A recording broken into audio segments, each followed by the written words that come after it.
Bakit sobrang ganda yung papaya leaf sa ating bakuran katulad ng ginagawa natin ngayon? Katulad nito.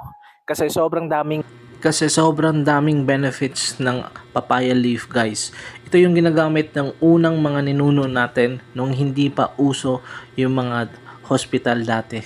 Ito yung papaya leaf, alam ko nakikita lang natin yan sa bakuran natin or kung sa probinsya kayo. So makikita natin yan kahit saan, di ba? Ang papaya ay maraming benepisyo mula sa ugat, dahon, hanggang buto. Ang bunga ito ay mayaman sa vitamins at antioxidants para sa digestions at immunity. Ang mga dahon ay nakakatulong sa pampaganda ng balat at pagbawas ng pamamaga. Ang mga buto naman ay may mga papain na nakakatulong sa digestions at paglaban ng bakterya na properties na nakakatulong sa pag-alis ng mga parasites. So yung dahon is nagpapaganda ng balat, anti-inflammatory,